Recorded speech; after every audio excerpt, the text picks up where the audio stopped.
दोनों ही, चाहे आप ऑनलाइन कोर्सेज़ लेते हैं या फिर आप ऑफलाइन जा रहे हैं, तो दोनों के अपने-अपने प्रोस एंड कॉन्स होते हैं।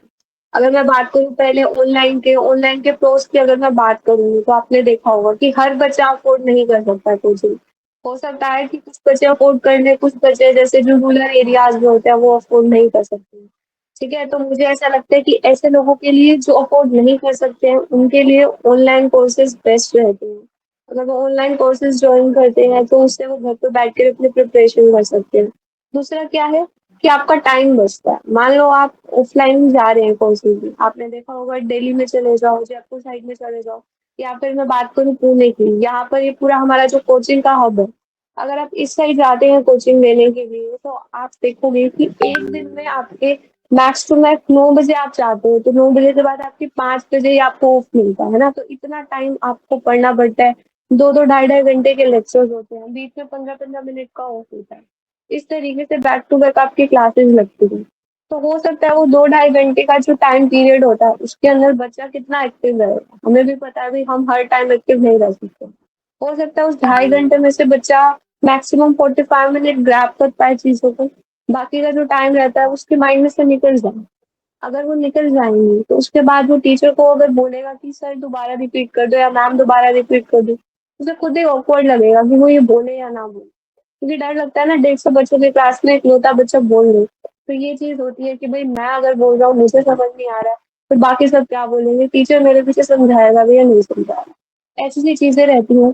तो इस केसेज़ में कई बार बच्चे अपने डाउट्स भी नहीं पूछ पाते हैं।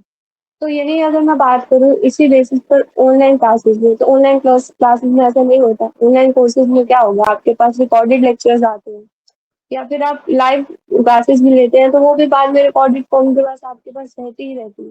तो आप देख सकते हैं उन्हें। अगर आपसे थोड़ा-सा छूट गया है, तो आप बाद में देख लीजिए। लेट्स से आप 1-2 दिन के ऑफ पर कहीं जा रहे हैं, बाहर जा रहे हैं, तो आप आकर वापस ये देख सकते हैं। तो मुझे ऐसा लगता है कि ऑनलाइन कोर्सेज़ सही रहते हैं आजकल के टाइम में। हाँ जी, सर। हो सकता है कि काफ़ी बच्चे आपने देखे भी होंगे कि वो ऑफ़लाइन लेते हैं कोर्सेज़, उसके बाद भी वो एग्ज़ाम्स नहीं निकाल पाते। काफ़ी ऐसे बच्चे हैं जो ऑनलाइन कोर्सेज़ लेकर भी एग्ज़ाम्स को निकाल जाते हैं। तो वो डिपेंड करता है कि बच्चा किस तरीके से स्टडी कर रहा है, किस तरीके से वो पढ़ रहा है।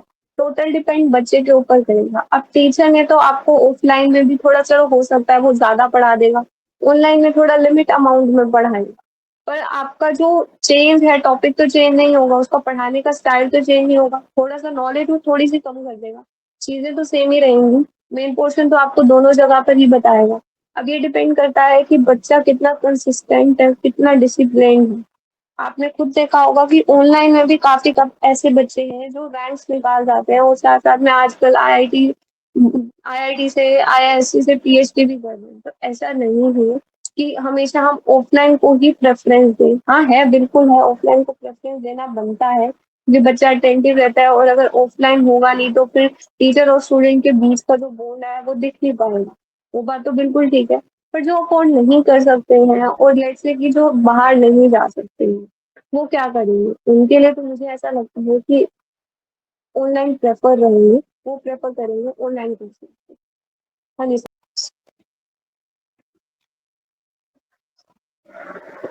ये तो देखो जब भी आप किसी भी चैनल को लेट्स से आप ऑनलाइन में ही कोई भी कोर्स बाय करना चाह रहे हो या फिर आप ऑफलाइन भी कोई भी कोर्स जा रहे हो, तो सबसे पहले डेमो क्लासेस आपके लिए बनी हुई है ना?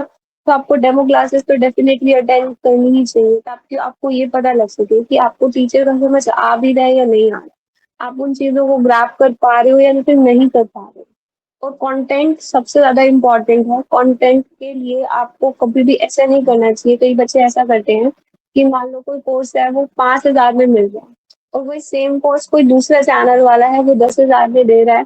तो वो सोचते हैं कि हमारा 5,000 बचेगा, हम 5,000 वाला कोर्स खरीद लेते हैं। पर होता ऐसा है कि 10,000 वाले में आपको कंटेंट थोड़ा ज़्यादा अच्छा मिलता है। वो 5,000 बचाने की जो आप कंजूसी करते हो ना, उस चीज़ में आप खुद के ही करियर के अंदर क्या है ना एक बाधा लेकर आ जाती हूँ। मैं ऐसा क्यों बोल रही हूँ? क्योंकि ये चीज़ आपको तब पता लगेगी जब आगे आप आपका एग्ज़ाम क्लियर हो जाएगा। मान लो आपने कोई कोर्स लिया 5,000 का, एग्ज़ाम आपने क्लियर कर लिया।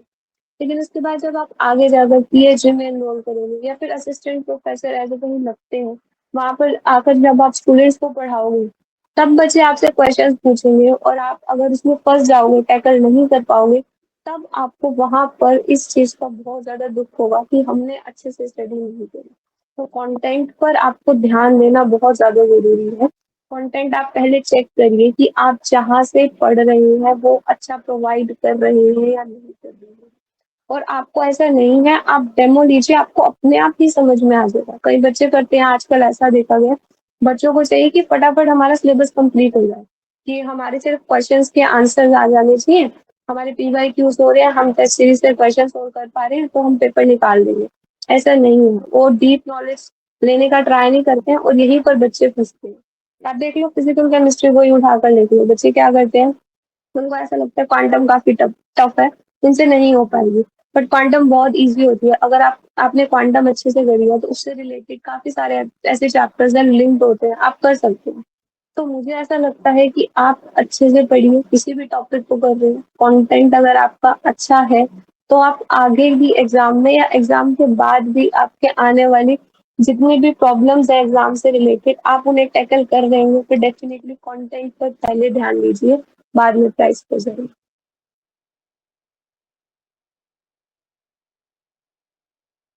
हाँ जी sir.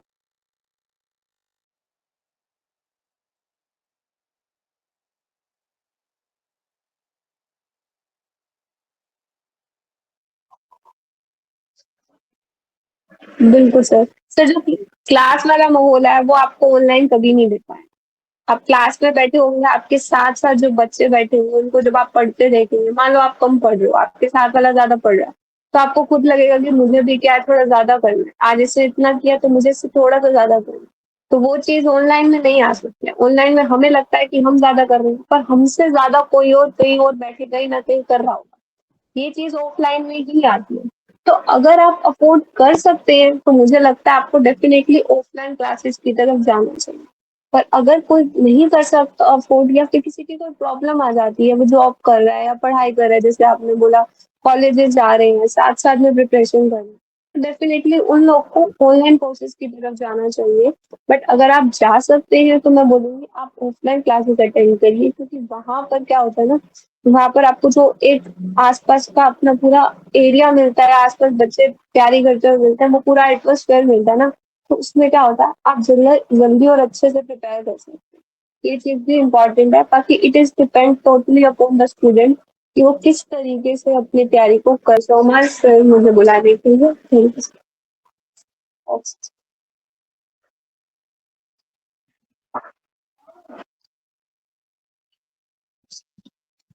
Okay, thank you so much.